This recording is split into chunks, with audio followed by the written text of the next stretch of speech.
Hello second year. पिछली class में हमने स्ट्रक्चर ऑफ जीन जाना था, किस प्रकार से प्री मैसेंजर आरएनए से मैसेंजर आरएनए बनता है।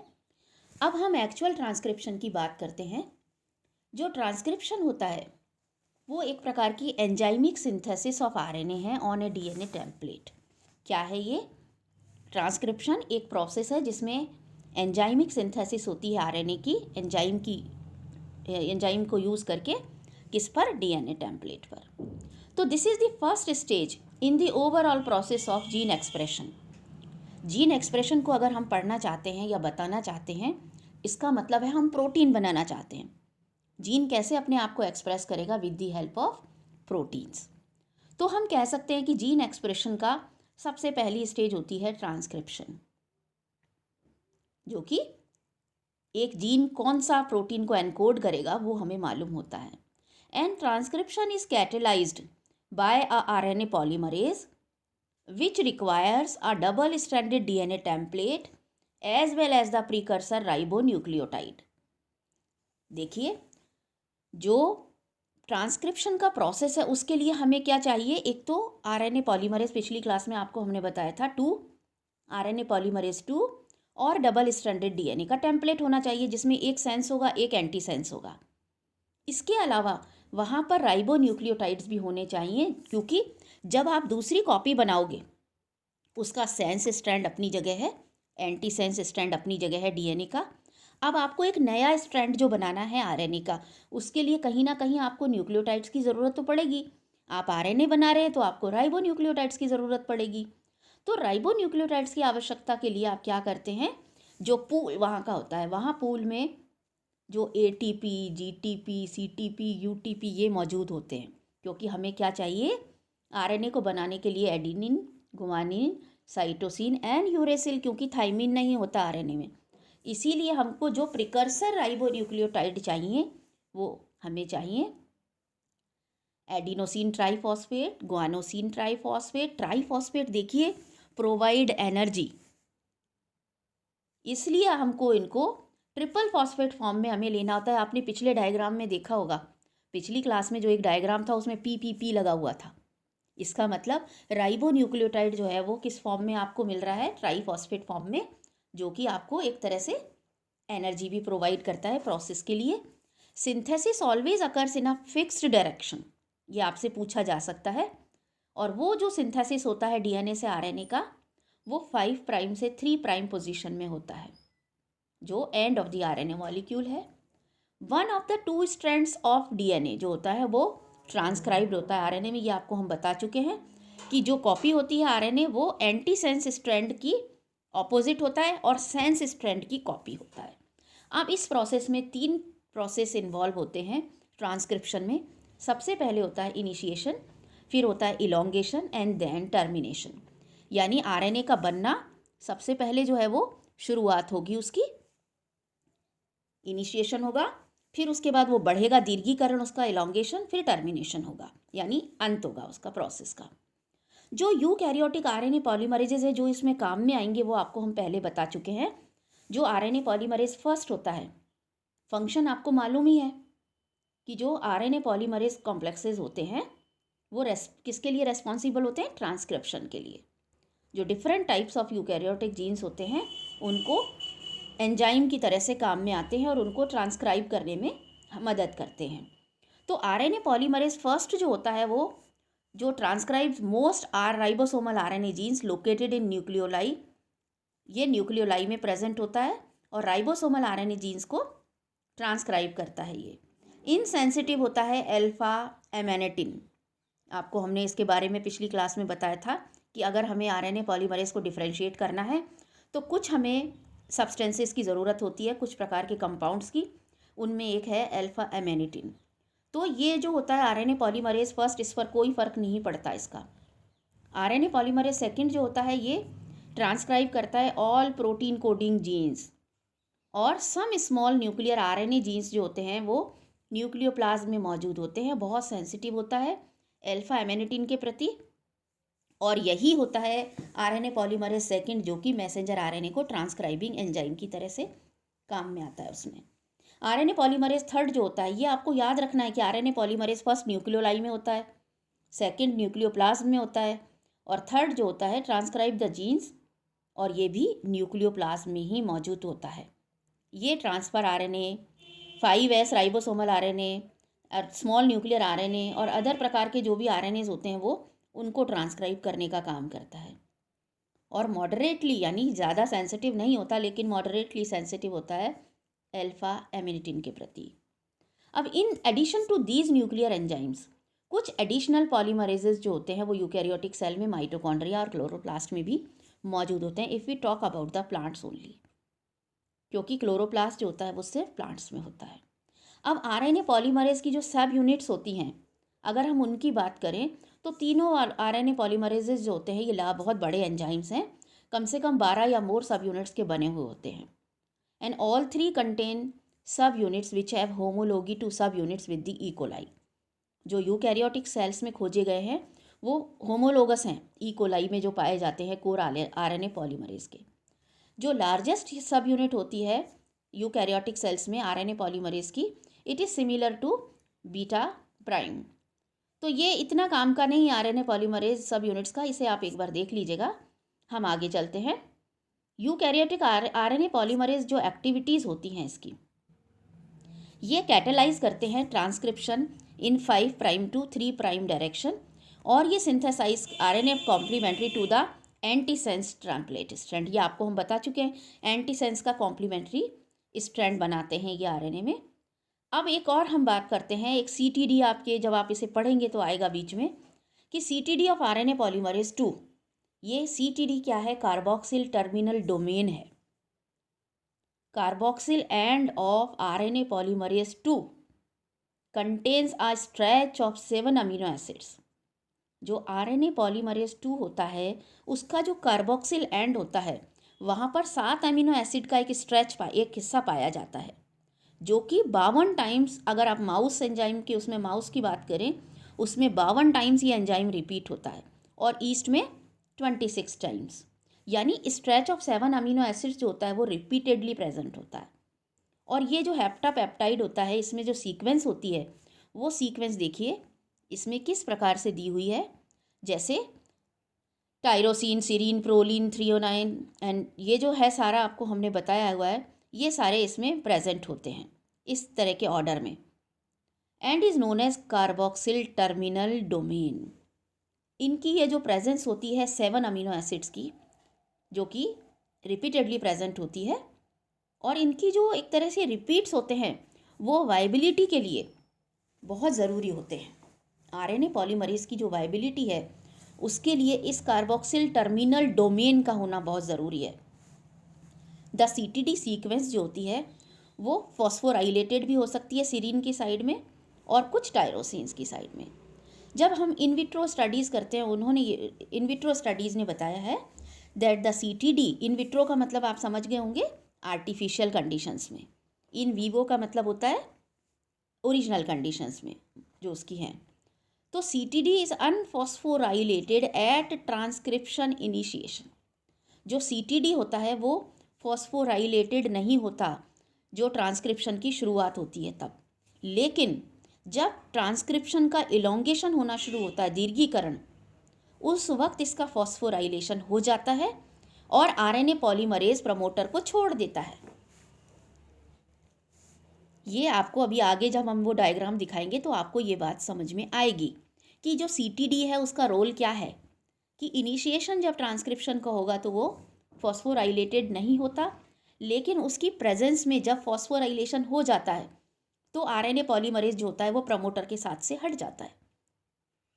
जो आरएनए पॉलीमरेज 2 प्रमोटर होता है वो वेरिएबल होता है एक प्रकार से, and can stretch for several kilo base upstream of the transcription start site.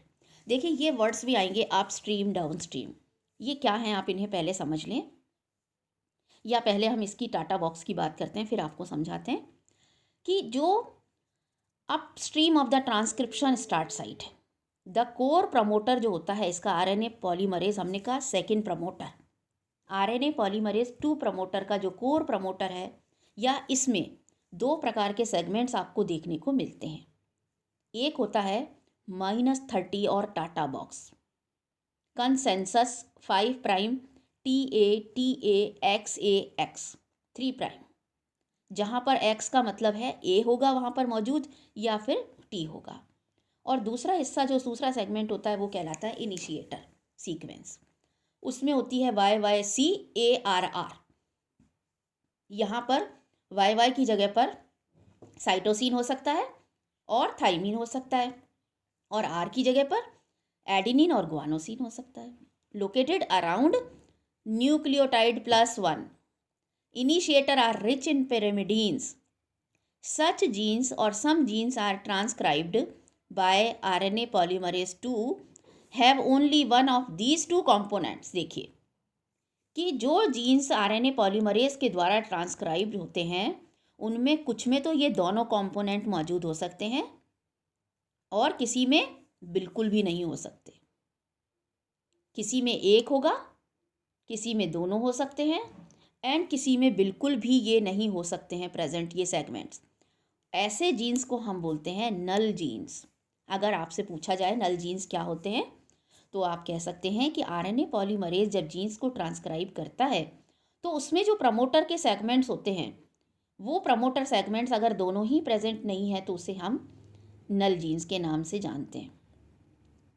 कि जो 2 कंपोनेंट्स हैं कोर प्रमोटर के उनमें से कोई भी मौजूद नहीं हो तो उसे हम नल जीन्स के नाम से जानेंगे। अब ये बात जो हम कर रहे हैं आप stream of TATA box, GC box, ये क्या है? देखिए कुछ जो बहुत सारे जो यूकैरियोटिक जीन्स होते हैं उनमें कुछ 2 प्रकार की रेगुलेटरी सीक्वेंसेस मौजूद होती हैं। जो ये रेगुलेटरी सीक्वेंसेस होती हैं इनको हम कहते हैं टाटा और इसमें कार्ट। ये नाम आपके दे रखे हैं इस तरह से। तो जो upstream the cis acting regulatory sequences are frequently though not always located upstream of the TATA box, and जो कार्ट बॉक्स है या जीसी बॉक्स जिसे आप कहते हैं is recognised by activators NF1 and NF-Y, whereas GC box is recognized by SP1 activator and few genes have downstream promoter element DPE located at position +28 and +32, and these downstream promoter element has a variable sequence and binds to TF double या TF2D यानी transcription factor 2D। देखिए बहुत सारे transcription factors होते हैं, A होता है, D होता है, B होता है, F है, E है, H है। इनकी बात भी हम करेंगे बाद में। पहले आपको हम ये बता दें कि अपस्ट्रीम और डाउनस्ट्रीम क्या होता है। देखिए जो भी जीन को हमें ट्रांसक्राइब करना है, जो हिस्सा ट्रांसक्राइब होना है, प्रमोटर्स हमेशा कहाँ लगते हैं? उससे इधर पहले या दूर हो सकते हैं। तो जो एक हिस्सा, ये देखिए ये वाला डायग्राम जो है इसको आप समझिए। जैसे आप मान के चलिए ये जो टाटा और कार्ट लिखा हुआ है इसके बीच का जो कोर प्रमोटर जो जहाँ पर लिखा हुआ है या जिस जीन को हमें, ये देखिए इधर मैसेंजर आरएनए जहाँ लिखा हुआ है, यहाँ मैसेंजर आरएनए जो एक्सट्रीम राइट है, ये वाला जो हिस्सा है ये ट्रांसक्राइब होना है। तो ये हिस्सा जब ट्रांसक्राइब यहाँ से शुरू हो रहा है और आप ये देखिए जो कार्ट और टाटा ये सब लगे हुए हैं इनको हमने क्या कहा है? माइनस। तो जो हिस्सा मैसेंजर आरएनए बनना है उस हिस्से से अगर अधिक दूर पर मौजूद है कोई भी साइट, उसे हम माइनस से डिनोट करते हैं, और जैसे जैसे उसके पास आती जाती है साइट उसको हम प्लस के उससे डिनोट करते हैं। तो जो अपस्ट्रीम हम कहते हैं इसका मतलब वो उस जीन्स की साइट से दूर वाला हिस्सा है, और जिसे हम प्लस कहते हैं वो उसके काफ़ी करीब है। सपोज करिए आप, ये हमने लिखा है +32, इसका मतलब सिर्फ 32 न्यूक्लियोटाइड्स दूर है ये या इसमें इतना डिफरेंस है, या +28 हम कहते हैं। ये जस्ट आपको मैं समझाने के लिए बोल रही हूँ। तो जो हिस्से जितने करीब होते हैं उनको हम बोलते हैं प्लस के हिसाब से, जो इतने दूर होते चले जाते हैं उनको हम माइनस के उससे अपस्ट्रीम कहते हुए हम उन्हें डिनोट करते हैं। अब ये हुआ DPE की यानी डाउन स्ट्रीम प्रमोटर एलिमेंट्स की बात। अब हम बात करते हैं transcription initiation with RNA polymerase 2। जो ट्रांसक्रिप्शन फैक्टर्स अभी ऊपर हमने बात की थी TF2D की, ट्रांसक्रिप्शन फैक्टर 2D। तो जो बैक्टीरियल आरएनए पॉलीमरेज होते हैं उनको अगर हम छोड़ दें, जो प्योरीफाइड यूकैरियोटिक आरएनए पॉलीमरेज होते हैं ये इनिशिएट नहीं कर पाते इन विट्रो में, अपने आप ये इनिशिएट नहीं कर पाते जो यूकैरियोटिक आरएनए पॉलीमरेज है वो ट्रांसक्रिप्शन को, जबकि बैक्टीरियल आरएनए पॉलीमरेज फटाफट शुरू कर देते हैं बिना किसी मदद के।